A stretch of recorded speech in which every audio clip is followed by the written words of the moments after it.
FM 원리에 대해서 좀 같이 좀 보도록 할 건데요. 우리 이 과목을 통해서 우리가 설계하고자 하는 거는 매그네틱스잖아요. 자성체. 그게 이제 인덕터, 변압기인데, 인덕터는 사실 굉장히 단순하고 쉽죠. 무슨 말이냐? AC 양음에 따른 자기장 에너지 저장이다 보니까 우리는 굉장히 쉽고 단순하게 이 BH 커브 있잖아요. BH 커브 이건 다 아실 거고 요 커브에서 이렇게 선형적으로 보일 거고 B는 뮤 H에서 뮤는 델타 H분의 델타 B가 됩니다. 바뀌었네. H, B.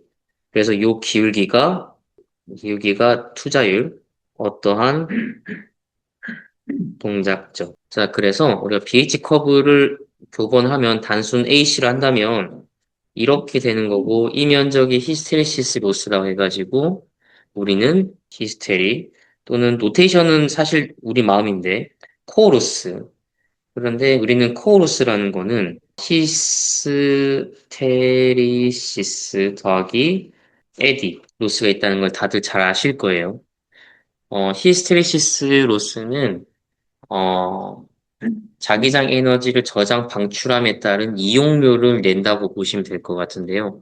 저장 방출하면은 순수하게 세이브 했다가 방출하는 그런 곡선을 그려야 되잖아요. 그게 이렇게 아이디어하게 되는데, 제가 연두색 그린 것처럼 저렇게 어느 면적을 가지고 음량으로 교본하기 때문에 저 면적만큼 히스테레시스 로스가 되는 거고, 에디로스는 조금 다른 개념인데, 이거는 에너지, 저장, 방출에 따른 이용료로 한다면, 에디로스는 사실 인덕션 로스예요. 인덕션 로스. 그래서 우리가 페라이트 코어도 인덕션 로스를 줄이기 위해서, 즉 에디 로스죠. 에디 로스를 줄이기 위해서 이렇게 슬라이스로 이렇게 됐을 때, 이 플럭스가 이렇게 파이가 관통하면, 우리는 이렇게 에디 커런트가 생겨서 인덕션 로스처럼 이제 또 내 예시를 잘못 들었다. 이 방향이 아니고 이렇게 플럭스가 지나가면 요거는 슬라이스 한 거죠. 그러면 게디 로스가 이렇게 각각 면적을 가지니까 에디 로스 감소가 되는 거는 다들 아실 겁니다. 그런데 이 로스에 대해서 우리가 한번 상상을 해봅시다. 저도 상상을 좀 해보는데요. 일단 히스테리시스 로스 같은 경우는 자기장이 저장 방출 하잖아요. 음량으로 교본하잖아요.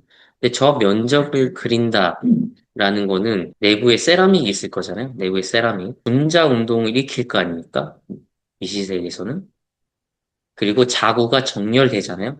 그런데 그 수많은 자구들이 정렬을 왼쪽, 오른쪽, 왼쪽, 오른쪽, 플럭스 방향으로 탁탁탁 되면서 자기 에너지를 저장을 하게 되는데, 그럴 때 자구가 한쪽으로 정렬함에 따라서 발생하는 이동시킨 에너지가 유효 에너지, 액티브 에너지로 발생한다라고 봐도 될 것 같아요. 우리가 보통 DC 매그넷 하면 전자석인데, 전자석은 우리가 처음에 강하게 전류 흘려줌으로써 오른쪽 법칙에 따라서 이쪽으로 파이가 팍 생기니까 여기가 N, S 이렇게 생기는 거잖아요. 영구자석. 한 번에 세게 팍 줘서 하는 거죠. 그렇기 때문에 저 물질은 강자성체여야 되고 처음에 우리가 DC 바이어스처럼 전류를 크게 팡 때리고 이제 딱 끝내면은 사실상 자구가 영구적으로 이제 정렬되어 있는 상태가 되죠.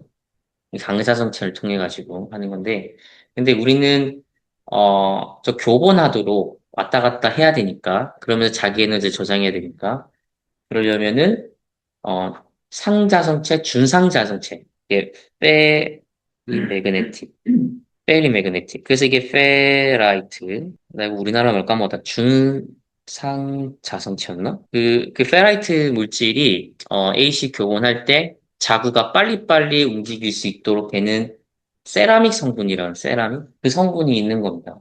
근데 세라믹의 큰 장점은 뭐냐면 자구가 빨리빨리 정렬이 돼요. 주파수 특성이 좋아. 물질 특성 보면은 자성체 우리 다룰 때 물질 보면은 그 페라이트라고 하는 세라믹이거든요. 근데 이게 파우더야, 파우더. 파우더 형태를 프레스에다가, 기계적 프레스에다가 열 강화시키면 탁 굳혀져요. 그럼 이게 벽돌처럼 되는, 벽돌처럼. 페라이트가, 분자상으로는 세라믹이라 부르는데, 이 녀석이 AC 특성이 좋은데, 이 만드는 방법은 파우더 형태로 넣어서 뭔가 물질을 썼겠죠. 그 다음에 프레스로 눌러가지고 굳히면은 벽돌 형태 된다. 말씀드렸고. 그 물질이 망간 징크. 망간 징크가 많이 쓰입니다. 그런데 이제 그 파우더 형태를 어떻게 썩느냐에 따라서 요 사이에 공극을 추가할 수 있어요. 그러니까 우리 눈에는 안 보이는 공극이지. 우리 눈에 보이진 않지만 파우더 형태로 섞을 때 그 사이사이 분자에다가 공기가 들어가는 것처럼 보이게 할 수가 있어요. 그러면 우리 공급 추가하면 어떤 효과가 있는지 다들 아시잖아요? 인덕터든 뭐든지 공급 추가하면 어떤 효과가 있을까? 인덕터에는 공급을 추가하잖아요. 공급 추가하면 이 BH 커브가 이렇게 돼 있다. 라고 하는 거를 우리가 이렇게 눕힐 수 있는 거지. 이게 B고 이게 H잖아. 근데 우리 H는 전류에 비례하잖아요. 그죠? 전류에 비례하고 B는 자석에 비례하는 성분인데, 이렇게 되면 우리가 기존에는 요 I1 요밖에 못 썼는데, 변경되면 I1 요까지 확장할 수 있잖아요. 그 뜻은 뭐다? 공급 추가하는 건 인덕턴스를 낮추는 단점이 있지만, 전류 용량을 키우는 장점이 있죠. 굉장히 단순한 원리입니다. 이펙티브한 미흡값이 감소한다. 즉, 인덕턴스가 감소한다. 그러나 전류 용량은 증가한다. 그 공급을 추가하는 거잖아요. 자, 그럼 다시 돌아와서 망간 징크 쓴다 했어요. 이 징크가 GI가 아닌데 C인가? 여튼 망간 징크 그리고 니켈 징크, 니켈 징크, 징크가 이게 제가 기억이 잘 안 납니다. 그 망간 징크와 니켈 징크가 있는데 이 징크 베이스로 페라이트를 구성을 할 때 망간을 쓸 거냐 징크를 쓸 거냐는 주파수 특성을 결정합니다. 네, 망간이 있고요. 니켈이 있는데요. 그리고 징크는 이제 같이 쓰는 거고. 근데 제가 미안하지만 잘 기억이 안 나는데 망간이 조금의 저주파였던 것 같고요. 니켈이 고주파였던 것 같습니다. 바뀌었을 수도 있어요. 바뀌어 있을 수 있는데 대충 그렇습니다. 그런데 중요한 건 뭐냐면 세라믹에서 망간 징크로 섞을 때 몇 대 몇으로 섞을 거냐. 그리고 파우더를 얼마만큼 넣고 거기 들어가는 굳히는 경화제 같은 것도 있을 거잖아요. 그런 것들을 얼마나 섞어서 공극을 주는 효과처럼 넣을 것이냐에 따라서 뭐 인덕턴스나 사실 세츄에이션 B값은 거의 정해져 있고 아니면 손실값에 결정 짓게 됩니다. 어찌 보면 그 소재 공학적으로 세라믹 쓰게 되면 현재 우리가 발견한 물질 중에서는 망간 징크, 니켈 징크가 제일 세라믹 중에서 제일 좋은데 사실 저거에 대한 조합은 다 해봤을 거예요. 그렇기 때문에 어떠한 물질을 더 넣어서 이걸 늘리고 그리고 비세츄에이션 값도 늘리고 그리고 로스를 낮추고 그리고 주파수 특성을 높이고 이런 것들을 결정할 수 있는데 자 이렇게만 되면 제일 좋겠죠. 아이디어를하다고 볼 수가 있을 것 같습니다. 투자율이 크면 클수록 당연히 좋고 그러면은 턴을 조금만 감아도 되잖아. 그리고 B값은 당연히 포화되는 그 리미티드 밸류가 크면 클수록 당연히 좋죠. 손실은 말할 것도 없고 주파수 특성은 당연히 빠르면 빠를수록 좋죠. 자구가 빨리빨리 정렬하는 거야. 뿔마, 맞불, 뿔마, 맞불 이렇게 빨리빨리 우리가 원하는 대로 대여를 해줘야만 교류 특성이 좋은 거잖아요. 그런데 이게 한계가 있어요. 언제 볼 수 있었어요? 그 투자에 보면은 이렇게 되는 거 기억나실 거예요. 그리고 우리가 쓸 수 있는 영역은 요 영역이죠. 여기가 주파수고 투자율, 실수 투자율을 한다면은 사실상 요때부터 살짝 올라갔다가 꺾입니다. 여기 살짝 왜 올라가는지는 저도 좀 더 찾아봐야 되겠지만 어찌됐든 간 이 영역은 더 이상 자구가 그 주파수에서 교번 따라오지 못하는 영역이 되는 겁니다. 이거 마치 2차 로우 패스 필터의 Q 값처럼 저렇게 살짝 올라갔다가 내려가는데 어찌됐든 간 그 물질에 따라서 주파수 특성이 다른데 문제는 뭐냐면 문제라기보다 특성이 뭐냐면 주파수와 뮤는 트레이드 오프입니다. 트레이드 오프예요. 그래서 현재 상용화되어 있는 것들 기준으로 하면 뮤 값이 3000 정도면 주파수는 맥스로 할게요. 맥스는 거의 한 300km, 300km. 그런데 이거를 우리가 1메가까지 쓰고 싶다. 그러면 이거는 1000 정도까지 낮아지는데 이렇게 되는 거는 물질 차이가 있고요. 그 다음에 공극의 차이가 있습니다. 네, 공극이라는 건 세라믹 공극이죠. 세라믹 공극의 차이가 있습니다. 이렇게 해서 주파수와 뮤 값은 트레이드 오프가 있다. 곱셈은 컨스턴트 한 게 있습니다. 그런 특성이 있고요. 자, 그러면 인덕터는 되게 간단하다고 얘기를 했어요. 엄청 간단해요.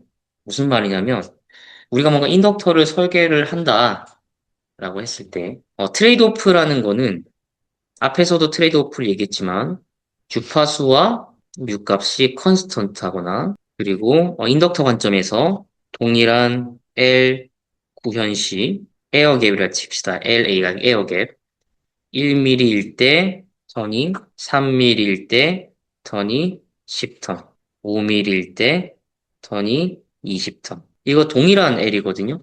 근데 뭐가 좋지? 우리 전기적인 특성을 봤을 때는 동일한 L이면 똑같잖아. 근데 얘기했죠? 공극이 다르다? 공극은 뭘 결정한다고? 전류 용량을 결정한다고. 전류 용량. 같은 L일 때 전류 용량 결정한다고.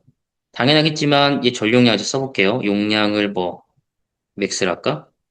얘가 뭐 5A야.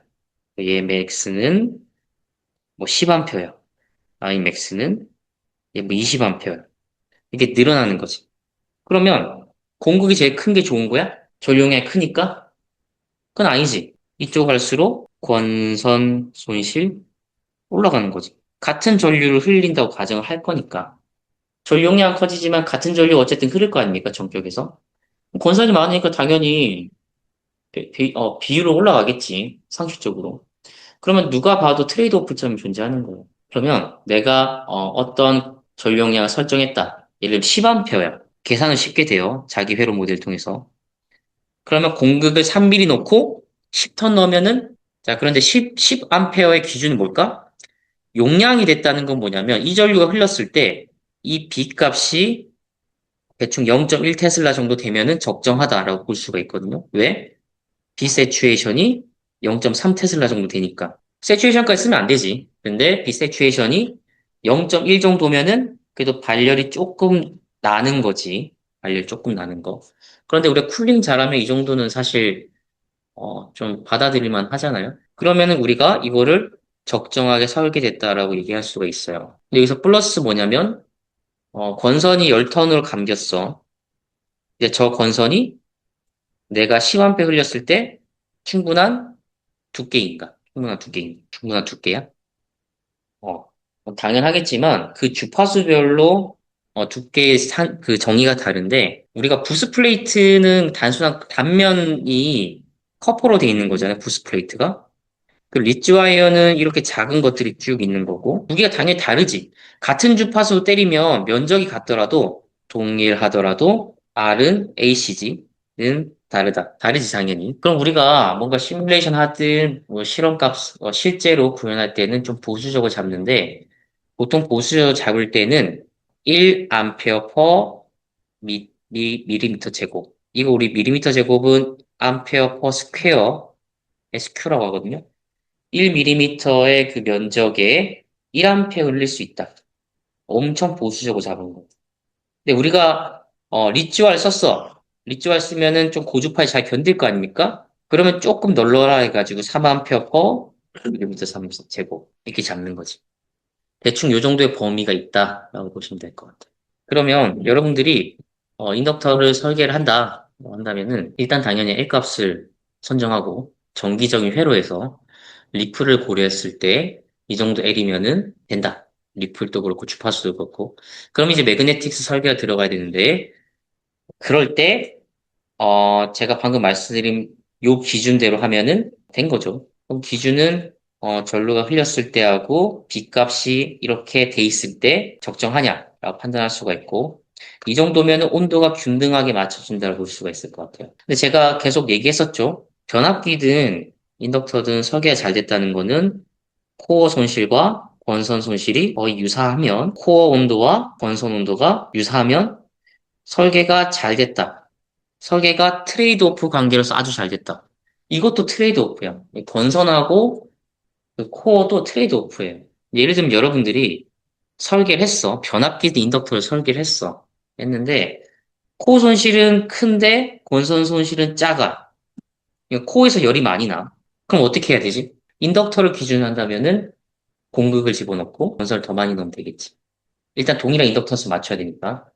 코어 온도가 올라간다는 건 인덕터 관점에서는 B값이 올라갔다는 거고 B값은 I에 비례하잖아요. 그죠? E는 I에 비례하잖아요. 전류용량을 늘려야지. 그래야만 코어 손실이 떨어지겠지. 그런 조치가 필요하겠죠. 그런데 예를 들면 여러분이 인덕터를 만들었어요. 딱 구동했어. 근데 코어 온도가 뭐 150도고 건선 온도도 150도야. 잘 설계가 됐지. 근데 잘 설계가 된 거야 이게? 인덕터를 만들었어. 이렇게 가로 세로 높이가 있잖아요. H, W. 이게 결국에는 그 사이즈, 볼륨을 얘기하는 건데, 건선이나 코어가 150도야. 이 트레이드 오프 점 잘 맞췄겠지만, 기본적으로 사이즈 자체가 너무 작다라고 볼 수가 있겠지. 그래서 이 경우는 사이즈 좀 키워야 돼. 이제 말 그대로, 가로 세로 높이를 그냥 비율적으로 그냥 쭉 늘리면 되겠지. 그러면 코어도 늘어나고, 건선의 그 단면적도 늘어나니까, 그 상태를 유지하면서 사이즈가 커지니까, 전체적으로 그 온도를 방해를 할 수 있는, 또 손실을 줄일 수 있는 여유가 더 늘어나는 거지. 여러분들이 이런 기준점을 가지고, 변압기나 인덕터는 좀 설계하는 방법 가집시다. 자, 제가 지금 말씀드린 것처럼 인덕터는 이렇게 단순하고 쉽습니다. 그래서 여러분들이 일단 인덕터 자체를 고민하고 있다면 인덕터는 처음에 딱 고려해야 되는 건 전류 용량 그리고 인덕턴스 끝. 요거 끝이지. 전기적인 관점에서는 전류 용량과 인덕턴스 요 두 개가 끝이에요. 근데 이거를 매그네틱스로 가져오면 자기적 관점이지. 자기적 관점. 에서 보면 사이즈.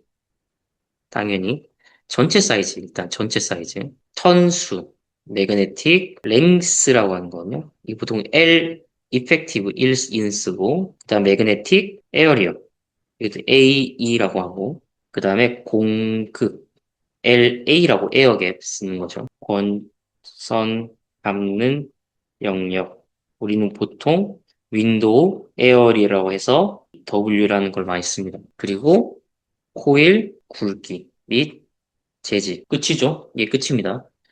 확실히 자기적 관점이 더 많긴 많죠. 고려해야 될 게 더 많습니다. 근데 이것들이 다 어느 정도 트레이드 오프에 있다. 그렇다고 인덕터는 되게 단순한 게 그 용량이 선정됐으면 그냥 냅다 크게 만들면 돼요. 보통 인덕턴스도 용량이라고 표현하잖아요. 근데 인덕터에 대한 전압 용량이라고 표시하진 않거든요. 보통 혹시나 누군가 인덕턴스의 전압 용량이 어떻게 돼요? 라고 묻는 경우가 가끔씩 있었던 것 같은데 그거는 제가 판단했을 때 이렇게 있고 J 오메가 L이잖아요. 전류가 흐르잖아요.